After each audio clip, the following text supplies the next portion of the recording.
So the reviews are in. They lifted the embargo about a day before release. We know what the critics think of Forspoken now. Let's dive into what they said, as well as pretty much everything you'll need to know about the game before you buy it. A lot of what I've seen online is people jumping on hate bandwagons, but then we also have a lot of contrarian apologists.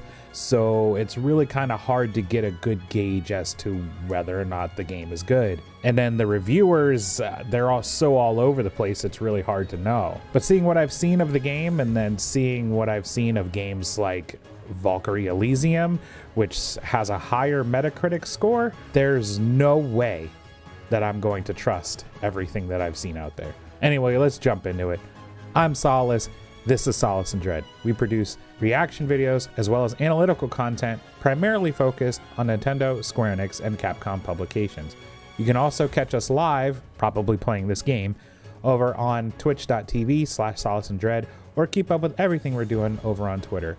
Links for those below. So the segments for everything are going to be chaptered down below, but we're going to start with the scores. Let's take a look and see what happened. It looks like it opened up pretty strong in the morning, but as the reviews started pouring in on both OpenCritic and Metacritic, it started to dive below 70. So what happened? A lot of the reviews are pretty forgiving, or they're very apologetic about it. So what exactly about the game are the professional reviewers are saying is wrong with it? So taking a look and diving through on Metacritic, you can see things kind of all over the place. You see a couple that are negative, you see a lot of positive, and then you see mostly mixed. You see things like the game is absolutely fantastic, a lot of spells you can unlock, the gear you can upgrade, etc., etc. Now, I'll let you know I did comb through a lot of these this morning, and it's actually not too surprising. So a lot of what we're seeing here with the negative reviews, if you're looking into things on Metacritic, you're going to see a lot of things like they just didn't like the world, they didn't like the script, they didn't like the story, and that is the part that was the most kept from the demo.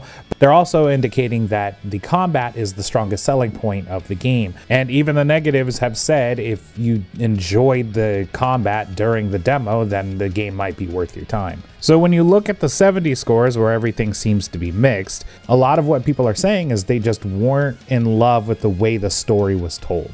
And when you're playing an RPG, I mean, I kind of agree that combat only will carry so far. The gameplay will only take you so far. You need something a little meatier, a little more substantial, and that it's kind of hard to disagree with those kinds of takes. Honestly, this is not as good as I'd hoped for from the official critics, but maybe it was just me hoping for the best.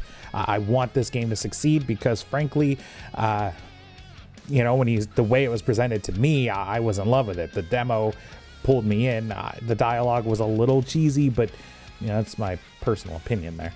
But the thing is, there's just been this collective hate boner for this game ever since the demo has been released, and people were less than happy with the dialogue.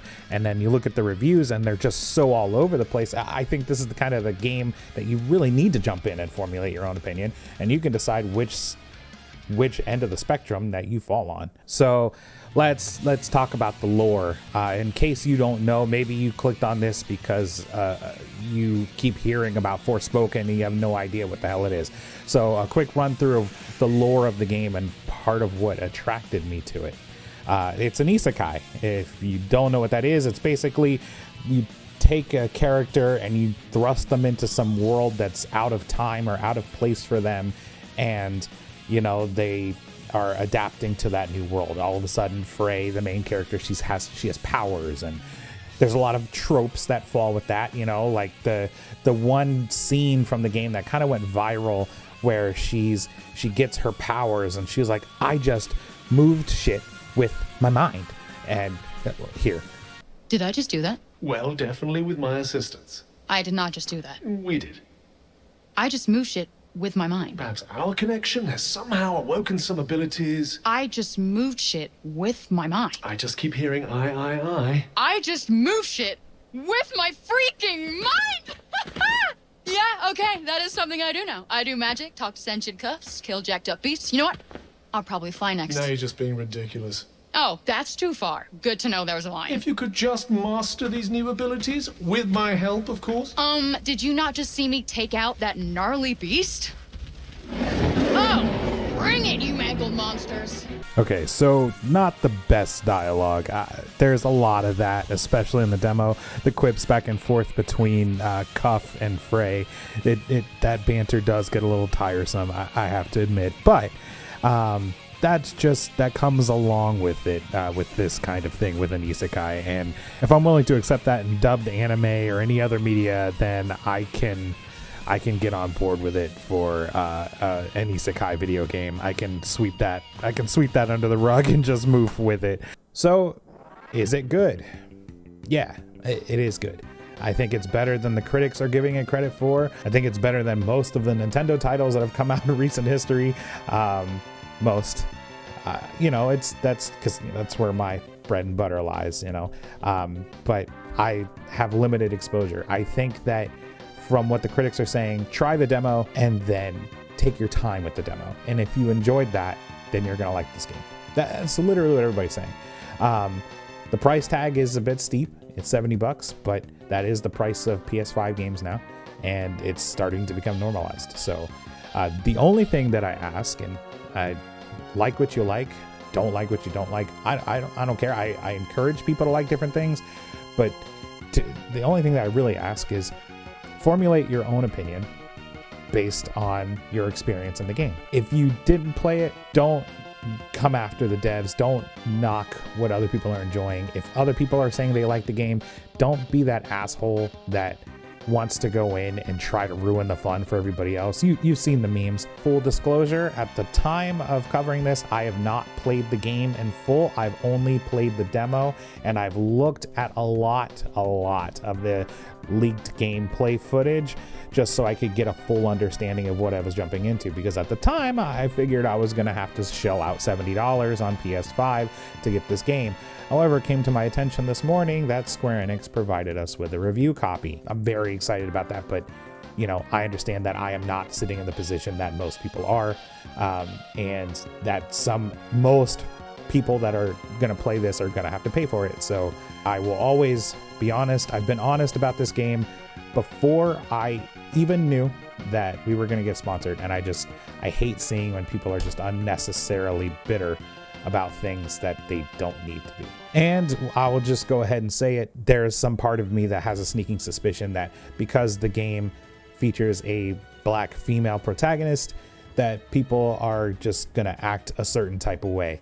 And I'll leave it at that. Frey is compelling to me because she's thrown into this game, and from what I've seen, her blackness isn't a central point. It doesn't need to be outlined. It's just nice to see representation in video games in something new, instead of getting race-bent stuff where they're giving us IPs that we've known for years and then they're trying to make it more inclusive all of a sudden. That's not what we want. That's not what black folks want. We want something like this. Give us a brand new game, a AAA action game that has a brand new black protagonist who's played by a black person.